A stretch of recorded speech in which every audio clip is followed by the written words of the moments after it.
up everyone, hope we're all doing well. In today's video, we're going to be going through the unsung heroes of every single UFC weight division. Now the definition of an unsung hero is someone who has achieved great things or shown signs of bravery or self-sacrifice and is not recognized. And for these sorts of fighters, they might not have achieved great things like becoming a champion or being at the top end of a division. However, I feel like these are the guys who aren't spoken about enough and always deliver and always take on the toughest tests. And now that I've established what I mean by unsung hero, let's get straight into it. We start off with the flyweight division and we start off with Tim Elliott. Now his record doesn't look the best, 20-13, but he is a UFC veteran and taking on the who's who of the flyweight division. If we go to the very start of his career, you can see he was getting a lot of wins. His first two, he's been doing this since 2009. Lost to John Dodson, no shame in that. Has a win over Jens Pulver, nice decent win, but I think Jens Pulver was past it to that point. John Dodson, no shame in that. John Dodson was a fucker. Joseph Benavidez, no shame in that, losing to Joseph Benavidez in 2014. He also, you got a lot of people on there who were just a bit, he was on the Ultimate Fighter, fair play, beat Matt Schnell on there. Came up against Demetrius Johnson and went the distance against him after winning the Ultimate Fighter, which is crazy. You would think Demetrius Johnson would have smoked him. Beat Louis Smoker, lost to Ben Nugent, but after this, really, he would only really lose to elite opposition. He'd get some wins here and there, but lost to Davison Figueiredo, Askar Askarov, Brandon Royval, elite level names. Lost to Mateus Nicolau, beat Tagir Ulanbekov.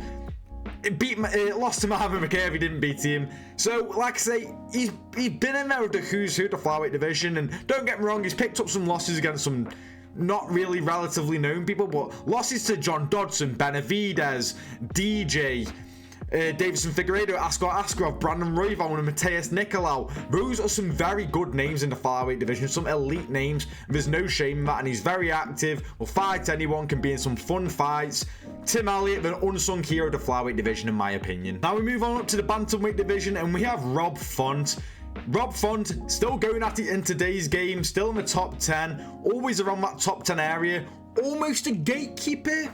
Maybe that's a bit harsh, but you know what I mean? He loses to the elite. He beats some of the best. I mean, we start off looking at it. He lost his UFC, he lost his second fight in MMA, went on a crazy win streak. I don't know how many wins this was, but a crazy win streak from what, 2012 to 2016. Loses to John Lineker. John Lineker was a very good fighter, game as fuck, little XL bully, scrappy as fuck. No shame in losing to him. Gets up 2 more wins against Matt Schnell and Douglas Silva DeAndre, sorry, I couldn't pronounce his name. 24-1 record that he had, and he's also okay as well. Losses to Pedro Munoz. Pedro Munoz was a fucker back then. He has a win over Thomas Almeida. Lost to Rafael Assunção, which is somewhat stinky considering Assunção was a bit old at this point, but he was still okay, to be fair to him. A win over Sergio Pettis, and then he goes on a nice winning streak with Sergio Pettis, Ricky Simone, Marlon Moraes, and Cody Garbrandt, and that's when people started to really take note of Rob Font. And not only that, he is also very technical. He's a very technical fighter who can dog it out with you. Yes, his durability doesn't hold up, but he is willing to trade like he did against Adrian Yanez. Picked up 2 losses to Jose Aldo and Marlon Vera, where he was actually doing decent again, just his durability really fucked him. Adrian Yanez, stopped the hype for Adrian Yanez, completely finished him. That was the first loss of Adrian Yanez's UFC career. Then he goes on to lose to Corey Sandhagen. No shame in that. Corey Sandhagen, one of the elite in the bantamweight division. Loses to Figueiredo, a former flyweight champion. Again, no shame in that. And now he's got 2 back-to-back wins over Kyler Phillips and Jun Matsumoto, even though a lot of people believe that Jun Matsumoto won. But regardless, he's only lost to elite competition. How can you not respect that? And I don't feel, like I've said previously that Rob Font's one of the best boxers technically, and I had someone giving me shit for it, and I feel like he actually is. It's just his durability lets him down a lot, but he genuinely is, but people just don't give him that much credit, and I think he is the unsung hero. Now, another one, an honourable mention, we're not going to go through his resume, and that goes for the rest of them, by the way. Whenever I give an honourable mention, we won't go through their resume, but an honourable mention is Pedro Munoz, because I mean, he kind of became a bit more stinky towards the end of his career. He's a bit older now, but at the start, in his prime, he would pick up wins and losses, only lose to the elite opposition, but he would always be in bangers. Whereas his past few fights, he's on a losing streak. They haven't really been that entertaining to watch. So Rob Font,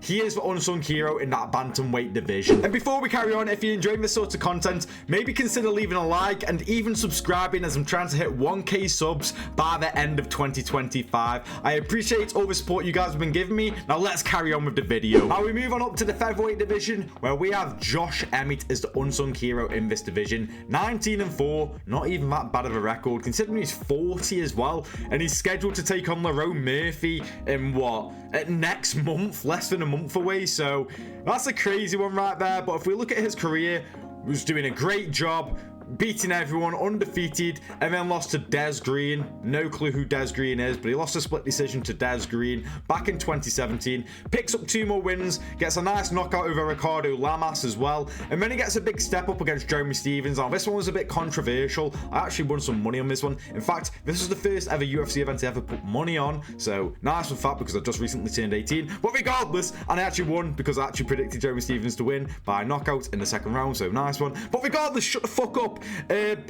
It was controversial because he got fucking obliterated to the back of his head quite badly, but it was a very fun fight. I believe he dropped Jeremy Stephens in the first round. Stephens came back, finished him, but there was a lot of controversy because of the back of the head strikes. Then after this, he goes on a win streak, gets that beautiful knockout over Michael Johnson where he knocks out the mouthpiece, beats Masad Bekitic, beats Shane Burgos in a banger, absolute war, beats Dan Ige comfortably, and he beats Calvin Kattar, which was a bit, you know, a lot of people didn't believe he won that fight. And that was only, what, 3 years ago? And then he loses to Yair Rodriguez by sub. Whatever, Yair Rodriguez is a bit hit and miss. Gets dominated by Ilia Topuria, but in all fairness, Ilia Topuria is that guy. And then he sends Bryce Mitchell to the Shadow Realm. Now, the honourable mention for this one is Cub Swanson. The only reason, and I do feel like maybe he should be, but I just can't go off too much considering I didn't see a whole lot of his career, and he has had a fucking million fights. I couldn't be asked to go through a million fights. Josh Emmett's a lot more active as well, but an honorable mention is Cub Swanson. If you want to have Cub Swanson, that's fair enough, but for me the unsung hero is Josh Emmett because I never really see anyone talking about him. He has knockout potential, he's always in bangers, he's quite old but he can still go with the elite level opposition. I mean, I love Lerone Murphy, but I think he's gonna beat Lerone Murphy and he's 40 fucking years of age, you know what I mean? So it's a crazy one, but Josh Emmett, he is easily my unsung hero of the featherweight division. Now guys, we have the lightweight division, and I feel like this is going to be controversial because I've gone with Drew Dober. A bit of bias, but I feel like some of the unsung heroes at lightweight are a bit older and again a bit more before my time, just a tad bit. So I've gone with Drew Dober, who's a bit more modern, the modern unsung hero, we will say. Now let's go through. For one, it's always been known that Drew Dober has a granite chin, an absolute stupid chin. And not only that, he's an absolute bangers. I mean, his record's always just been a bit hit and miss, win some here and there. I mean, he's been going as a pro since 2009, but if I think, is this amateurs? 2006 since the amateurs. Fuck, he's been going for a very long time, so I'll say modern, but you know what I mean? Lost to Will Brooks. Will Brooks was actually a really good prospect. I remember he came from Bellator and he flopped into UFC, but in Bellator he has like wins over Chandler. He was really good, so fair play. I mean, he lost to him, but you know, no shame in that really. Lose to some people I don't know, beat some people I also don't know. Beat Scott Holtzman, nice, okay. It was meant to fight Islam Makhachev. Later on that did happen, unfortunately lost. Gets a few wins, loses to Olivier Aubin-Mercier. No shame in that. Mercier was actually a Canadian who was a lot of hype behind. Never ended up being anything crazy. I think he might have actually won one of the $1 million tournaments in the PFL, if I remember correctly. Loses to Beneil Dariush via armbar. Whatever, really. It's Beneil fucking Dariush. There's no shame in that. Beats Nasrat Hakpirazat. Yeah, I can't pronounce his name, but yeah. Beats him via ground and pound in the first round. Beats Alex Hernandez as well. So he's on a nice little 3-fight win streak here. And then he loses to Islam Makhachev and loses to Brad Riddell. And if I remember that Brad Riddell fight, it was an absolute banger, and I feel like it could have been either way. I can't exactly remember, but so those shouts of Drew Dober winning that fight. Then he goes on a nice little 3-fight win streak again, knocking out Terrence McKinney, and that was like a very nice fight, but it lasted like 2 minutes long, where he got dropped like twice and then put it back on Terrence McKinney, got the finish. That fun fight against Rafael Alves, I wish the UFC kept Rafael Alves because he was brilliant. Was able to knock out Bobby Green as well after struggling in the first round. That 3-fight back-to-back run was so entertaining from Drew Dober. Then he gets his chin cracked by Matt Frevola. The infamous chin got cracked by Matt Frevola, and it's gutting. Gets a win against Ricky Glenn, loses to Renato Moicano, and loses to Gene Silva. And now he's scheduled to take on Manuel Torres, which will be another banger. And I actually think he can beat Manuel Torres. But yeah, Drew Dober, for me, he's always willing to go to war. He has a granite chin, super fun to watch. Just turned 36 a few months ago. He's always a good gatekeeper. Like, he's a very solid gatekeeper in my opinion, just outside the rankings of that lightweight division. And every single weight division needs a fighter like Drew Dober who's just willing to slug it out, is somewhat technical as well, super fun to watch, very durable. But the other two honorable mentions, Jim Miller and Bobby Green, those are the two honorable mentions. They've had like a million different fights, but I've gone with Drew Dober. But if you want to say either one of those two, fair enough as well. Now we move on up to the welterweight division. Bit of a funny one because RDA is the unsung hero, but he also spent the majority of his career at lightweight, so this feels like cheating. But currently he is in the welterweight division, so I used him for the welterweight division. And here's the whole point I made this video. I love RDA, will literally fight fucking anyone regardless of their style. He will fight them no matter what in any weight division. I love him, former champion, and I feel like he's never really been given his flowers in my opinion. Yes, when he was champion, people were talking about him. I always wish he got that big fight against McGregor, but unfortunately he didn't. I think he is the biggest unsung hero in my opinion. I love RDA, and when people talk about the BMF and all this, RDA is the BMF because he will fight any fucker, he does not care. But if we look through his career, started off brilliantly. Well, not exactly. He was 2-2, but then he goes on a nice big long winning streak, getting himself to 10-2. Brutally gets finished by Jeremy Stephens as a brutal knockout back in 2008. Crazy. Loses to Tyson Griffin, gets a few wins. Terry Etim from England as well, via submission armbar. Loses to Clay Guida. Whatever, Clay Guida, a big name at that time as well, back in 2010. Loses to Gleison Tibau. Gleison Tibau was a bit of a fucker as well. Then he goes on a nice win streak, picks up 5 wins, and is able to beat Donald Cerrone, which is the biggest win of his career at that point. Loses to Habib, and then he goes on a nice another win streak, which leads to him getting the title shot and winning the title. Beats Jason High, beats Benson Henderson in the first round via knockout, which was very impressive because Benson Henderson was still good at this point. Maybe just past his prime, but still very good. Dominates Nate Diaz as well, and then he goes on to dominate Anthony Pettis. I think he set the blueprint to beating Anthony Pettis as well, because after this Pettis couldn't get anything going. Absolutely obliterates Donald Cerrone, but then he gets a cancelled fight against Conor McGregor, and then he loses to Eddie Alvarez, which also always pisses me off, because like I feel like 10 times out of 10, well no, 8 times out of 10, 9 times out of 10 RDA wins that fight, but he got tagged and he just couldn't pull it back. Then he loses to Tony Ferguson, which was an absolute banger as well, by the way. Very competitive, a great 5-round fight.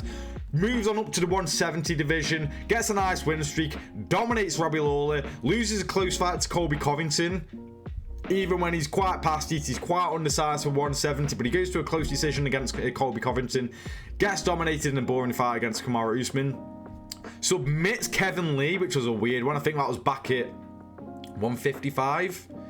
I can't remember if that was 155 or 170, but he gets a submission and win over Kevin Lee. Then he gets outclassed by Leon, loses to Michael Chiesa, which is a bit gutting, beats Paul Fowler over 5 rounds, has a load of cancellations, beats Moicano for 5 rounds, loses a close fight against Fiziev, beats Brian Barberena, and now he's on a 3-fight losing skid to Vicente Luque, Gamrot, and Jeff Neal. But I just love the guy. I feel like he is an unsung hero. Another honourable shout has got to be Neil Magny, but for me, RDA is that guy. He'll fight anyone. Yes, Neil Magny also deserves some flowers because he will fight fucking anyone as well. One of the greatest gatekeepers of all time, in my opinion. He is the definition of a gatekeeper, but RDA is the unsung hero of that welterweight division, in my opinion. Now we're up in the middleweight division, and I've gone with Jack Hermansson. I don't think I know of any Jack Hermansson fans. I'm not even being fucking funny or anything. I genuinely don't think I've ever met a Jack Hermansson fan. online or anything. There's so many fighters who have profile pictures on Twitter, TikTok, Instagram, whatever it may be. I don't think I've ever seen one for Jack Hermansson. But anyways, I think he's the unsung hero of the middleweight division. As he was coming up, yeah, he had 2 losses here, but he was on a nice winning streak and was looking like a serious threat for that middleweight division. Loses to Cesar Ferreira, takes on a win against Alex Nicholson and Brad Scott, loses to Thiago Santos in the first round, which was beats Gerald Meerschaert. David Branch, which was actually a really good win. David Branch was looking really impressive around that time, and actually was doing quite decent against Luke Rocco before he got finished, from what I remember. But beat David Branch, beat Jacare in 2019. Now, Jacare was past it, but still was very dangerous in 2019. Beat Jacare, and then he loses to Jared Cannonier, and I'll just spoil it now. Jared Cannonier is the honorable mention as well, but I feel like Hermansson, again, I've never seen anything of him. I don't know if he even has any fans. I feel like he's more unsung than Jared Cannonier, in my opinion. He gets a win over Calvin Gastelum, which really hurt me because I'm a big Calvin Gastelum fan, but he submits him in the first round.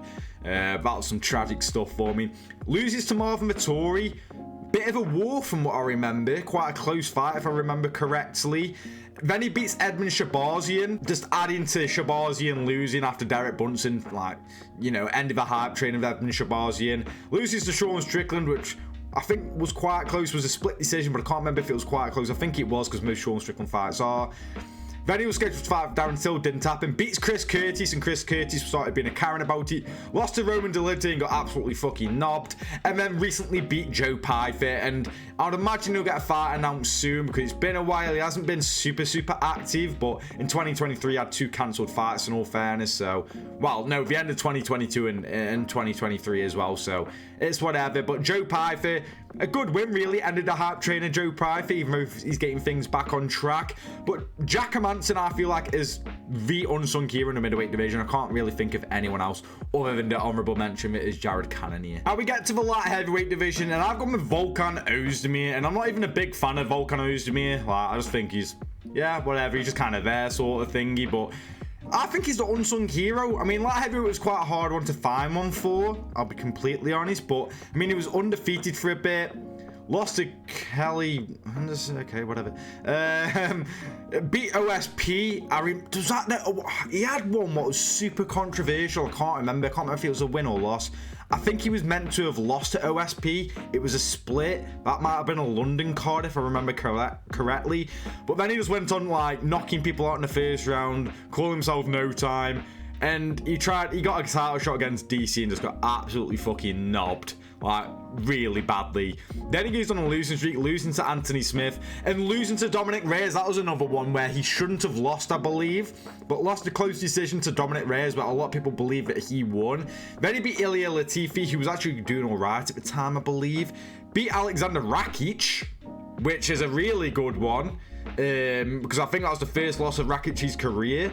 And that could have been that was a split. I can't remember if that, like, he might have had a few iffy ones, you know what I mean? What could have gone his way, shouldn't have gone his way, you know what I mean? Then he had a great fight against Jiri Prohaska and got fucking battered in the second round. Magomed Ankalaev, I don't really remember that fight, I'll be honest, like most Magomed Ankalaev fights. Wins against Paul Craig after Paul Craig had just beat Krylov, but then goes on to lose to Krylov. So now you got a nice little triangle right there. Loses to Krylov, comes back, beats Bogdan Guskov, and beats Johnny Walker, but just lost to Carlos Ulberg. Don't think this is anything impressive, like overly impressive compared to like other fighters we've covered. But still, for the light heavyweight division, been around for a while now. Got some good wins against some good opposition. Also got some stinky losses. Safe to say he'll fight literally anyone. He lost to Carlos Ulberg, but I don't feel like he looked out to depth, but didn't look anything crazy. Like, he didn't get knobbed or anything by like some up and comer. So I'd say Volkan Ozdemir, probably the most unimpressive one we've gone through so far. And finally, we have the heavyweight division, and I've gone with Curtis Blades. Now, I feel like Curtis Blades has a bit of a fan base, mainly. He's a lot more known, but the only thing is, I feel like he's not respected enough by the UFC, I'll be completely honest. I mean, a good example of that is his most upcoming fight, which is tomorrow night against Rivzan Kuniev. Why is he fighting him?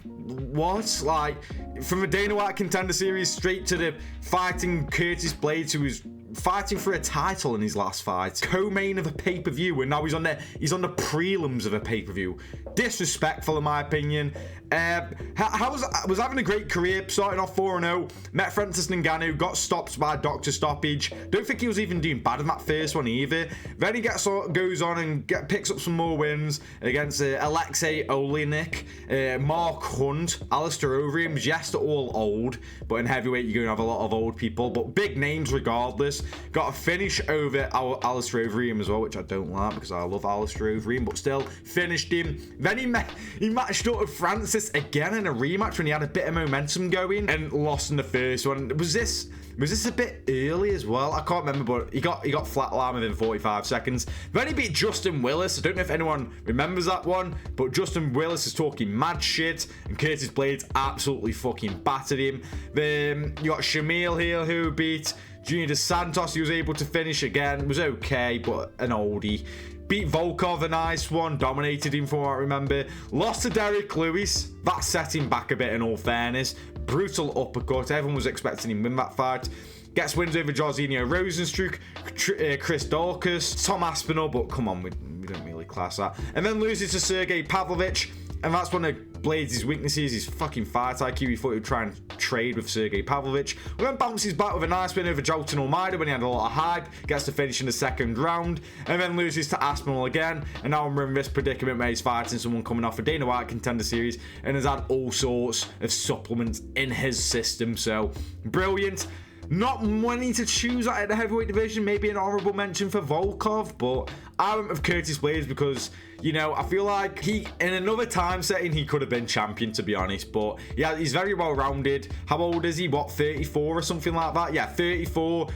Just turned 34 as well. Still got plenty of gas in him. Very well rounded. Seems an alright bloke, you know what I mean? So I'll go with Curtis Blades as an unsung hero in the heavyweight division. But yeah, that's it from me, guys. Those are unsung heroes in every single weight division in the UFC. Let me know in the comments if you agree, if you disagree. Maybe give another recommendation of a fighter I may have missed for a certain weight division. Maybe I didn't give them an honorable mention and they deserved it. Let me know in the comments. Thank you for watching the video, and I'll see you in the next one.